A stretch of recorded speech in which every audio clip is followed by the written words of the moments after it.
Company का big boss आ रहा है। हाँ। तो स्वागत में उन्होंने कहा कि मुझे एक साउथ इंडियन खाना है।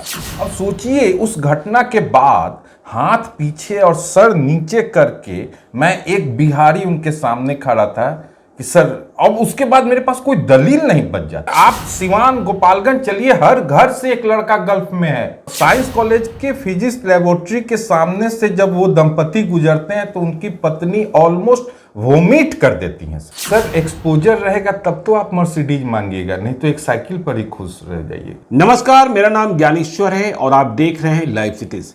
देखिए, बिहार 110 साल का हो गया है और बिहार दिवस की शुरुआत कल हुई है। हम लोग बिहार दिवस मना रहे हैं और आज हमारे साथ हैं रंजन ऋतुराज जी। नमस्ते। देखिए, मूल रूप से प्रोफेसर हैं, मतलब शिक्षक हैं, लेकिन बाद में इन्होंने नौकरी छोड़ी और अब ये टाटा प्रोजेक्ट के साथ जुड़े हुए हैं। इसके साथ ही इनकी पहचान ये है कि ये बड़े ही नामचीन ब्लॉगर हैं।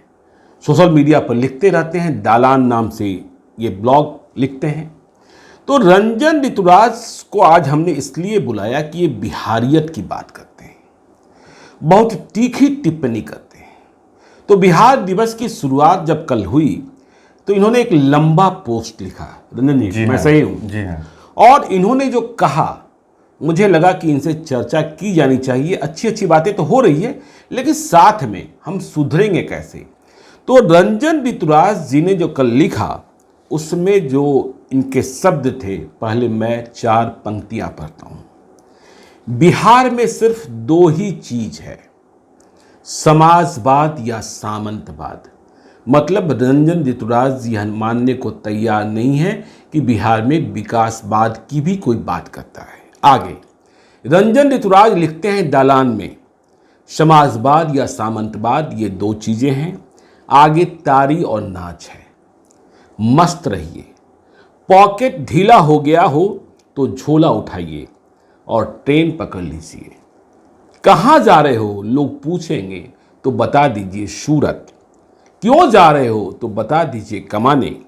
लेकिन रंजन ऋतुराज कहते हैं कि ऐसे नहीं होगा, ये तारी और नाच से ऊपर उठना होगा, मंडल और कमंडल से बाहर देखना होगा, वरना अगली पीढ़ी बड़ी गाली देगी। लेकिन आदमी नेता बनता ही है, गाली सुनकर क्या फर्क पड़ने को है। हर हर नेता, घर घर नेता। रंजन जी, बहुत तीखी टिप्पणी आपने कर दी। सर, ऐसा है कि बिहार को बहुत ही नज़दीक से एक आम आदमी की नज़र से मैं महसूस कर रहा हूँ। जी हाँ।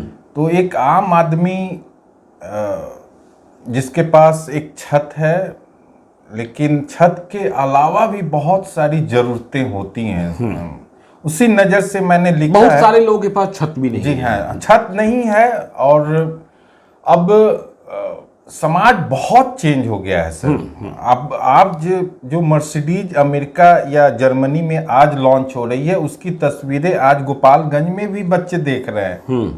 तो इस बात को समझना होगा, वो जमाना अब नहीं रहा कि वो मर्सिडीज 10 साल के बाद हमारे मतलब सिर्फ बिजली, सड़क, पानी को विकास का पैमाना नहीं मानना होगा। जी सर, आई एग्री। ये अब 17 साल हो गए सर नीतीश जी को आए हुए। जो बच्चा नवंबर 15 को 2005 में जन्म लिया होगा, वो इस बार मैट्रिक पास करके 11वीं पास करके वो एक जवान लड़का हो गया।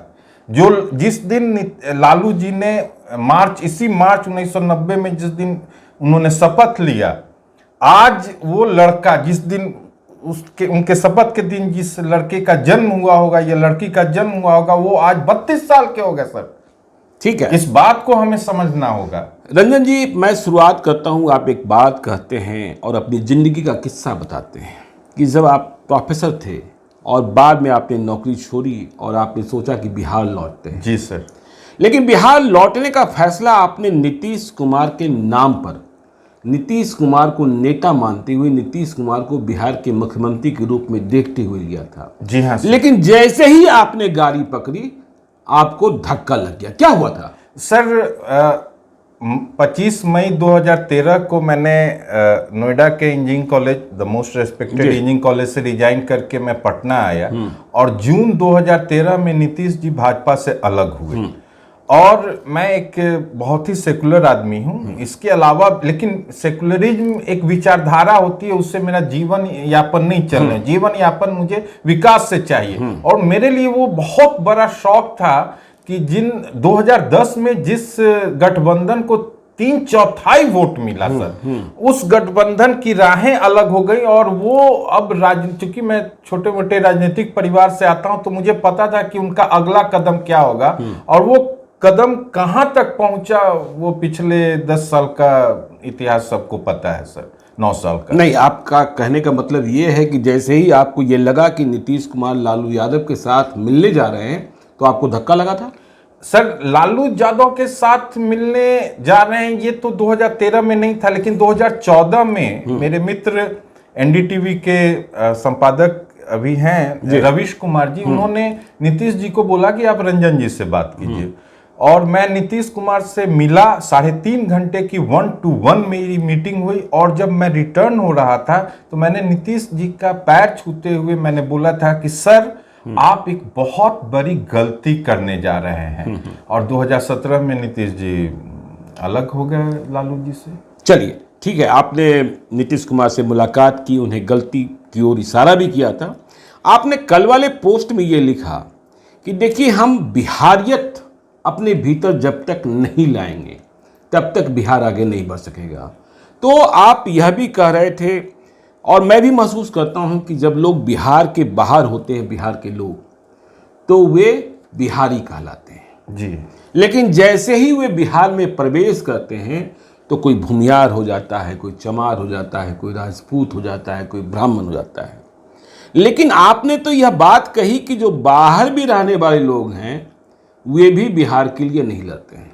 सर, वो उनके पास ग्राउंड नहीं है लड़ने के लिए। बहुत सिंपल बात है कि जो आपका पहला प्रश्न था कि लोग बिहार के अंदर क्यों डिवाइडेड हैं। ह्यूमन साइकोलॉजी है कि हर किसी को आइडेंटिटी चाहिए। तो यहाँ कास्ट को एज ए आइडेंटिटी बनाकर यहाँ के पॉलिटिशियन जिंदा रखना चाहते हैं। बहुत बेसिक सिंपल बात है। और जाति है तो जिंदा है। हाँ, जाति है तो जिंदा है। और आप, मेरे पास एक अपनी आइडेंटिटी, मेरे पिता की आइडेंटिटी नहीं है, मेरी अपनी आइडेंटिटी है। लेकिन बिहार में मेरी अपनी आइडेंटिटी भी नहीं है। मैं किस जाति से हूं वो मेरी आइडेंटिटी बन जाती है। उसके रीजन ये है कि हमारे पास कोई अल्टरनेट स्ट्रॉन्ग आइडेंटिटी नहीं है। आप यहाँ टाटा खोल दीजिए, बिरला खोल दीजिए, यहीं के लोग बोलेंगे कि मैं बिरला का एम्प्लॉय हूं। वो कोई नहीं बोलेगा कि मैं ब्राह्मण हूं या भूमियार हूं या मतलब आपके कहने का आशय ये है कि जैसे ही इंडस्ट्रियलाइजेशन होगा, औद्योगिकरण होगा, ये सारी चीजें गुम होती चली जाएंगी। ठीक है जी। लेकिन आप ये कह रहे हैं कि बिहार की जो इकोनॉमी है जी, वो मनी ऑर्डर इकोनॉमी है। जी हाँ सर, आप आई एग्री। हाँ, क्यों कह रहे हैं आप? सर, आप सिवान, गोपालगंज चलिए, हर घर से एक लड़का गल्फ में है। उसके माता पिता इंतजार कर रहे होते हैं कि आज इस महीने बेटा कमाकर कुछ भेजेगा और उससे जीवन यापन चलेगा। तो मनी ऑर्डर इकोनॉमी यहाँ की स्टेट गवर्नमेंट तक फॉलो करती है कि सेंटर पे वो डिपेंडेंट है। सर, आपकी per month GST collection 900 crore से 1000 करोड़ के बीच में है। बगल में आपका उड़ीसा जो है वो 3000 क्रॉस कर रहा है। अब हैं कहां?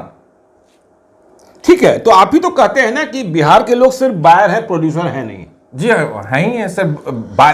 ये आज से 30-20 साल पहले मेरे एक मित्र हैं जो आईआईएम के कोच हैं, अरुण शर्मा, उन्होंने मुझसे कहा था कि बिहार एक बाजार है और यहाँ एक ही बिजनेस चल सकता है, वो है ट्रेडिंग।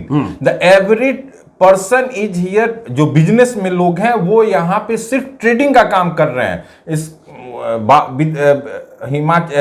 हिमाचल से, गुजरात से, महाराष्ट्र से सामान आया, वो डिस्ट्रीब्यूटर बने हुए हैं, रिटेलर को बेच रहे हैं, और रिटेलर जो है सो एंड यूजर को बेच रहे हैं। बस यही बिजनेस के नाम पे आपको यहाँ चल रहा है।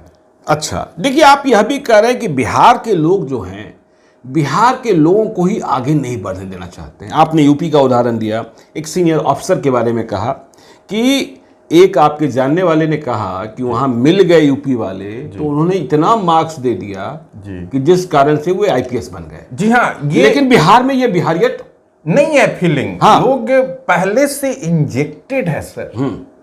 जन्म लेते ही आपके अंदर सर, बहुत सिंपल एग्जांपल आपको बताता हूँ, जमींदारी कब खत्म हुई? 1957 में। श्री बाबू कब मरे? 1961 में। उसके बाद भी आपने, मुझे जाति नहीं बोलना चाहिए, लेकिन हम क्यों गाली सुन रहे हैं? आज भूमि सुधार के नाम पे आवाज उठ रहा है। आज आप पूरे बिहार का लैंड सर्वे कर लीजिए, हम सबसे कम जमीन हमारे पास है, बस एक नाम जुड़ा हुआ। लोग तो मानते हैं कि सड़क पर जितनी स्कॉर्पियो चलती है उसमें 95% आप ही लोग हैं। जी नहीं सर, ये बहुत गलत बात है। आज आप पटना के कंकड़बाग में चलकर देख लीजिए, पिछले 15 साल में किन लोगों ने उस जमीन की रजिस्ट्री की है। अच्छा, आपको बिल्कुल एक आरटीआई डालकर देख लीजिए, आपको सारा कुछ पता चल जाएगा पानी की तरह। अच्छा, जी हाँ सर, वो विजिबल है सर। आप 10 डेटा उठाकर देखिए, उसमें आपको 7 लोग एक खास जगह के मिल जाएंगे, खास जाति के मिल जाएंगे। तो जिसको आचार्य शिवपूजन सहाय ने अपने दौर में कहा था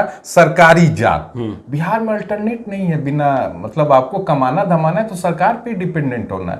यहाँ कौन रिलायंस आ रहा है, अंबानी आ रहे हैं, टाटा आ रही है कि आपके पास अल्टरनेट सोर्स। एक आप और अनुभव बता रहे थे, वह अनुभव बहुत कड़वा है, क्योंकि जब हम बार बार कहते हैं कि जब तक हम बिहार की ब्रांडिंग नहीं करेंगे जी, तब तक बिहार आगे नहीं जाएगा जी, और बिहार की ब्रांडिंग लोग करते हैं कि हम गरीब हैं। जी जी जी हाँ सर। हाँ, तो इस ब्रांडिंग से कैसे निजात पाए? आपने एक कहानी भी सुनाई थी, मुझे याद है कि आपके एक बॉस आए, एक कंपनी के सीईओ आए जी, और मर्जी ये हुई कि उन्हें खाना है मसाला डोसा जी, और चलना है मौर्य लोग के बसंत बिहार में, जी, बंसी बिहार बसंत बिहार में, लेकिन वहां वो पहुंच ही नहीं पाए। क्या हुआ था जरा बता दीजिए सर।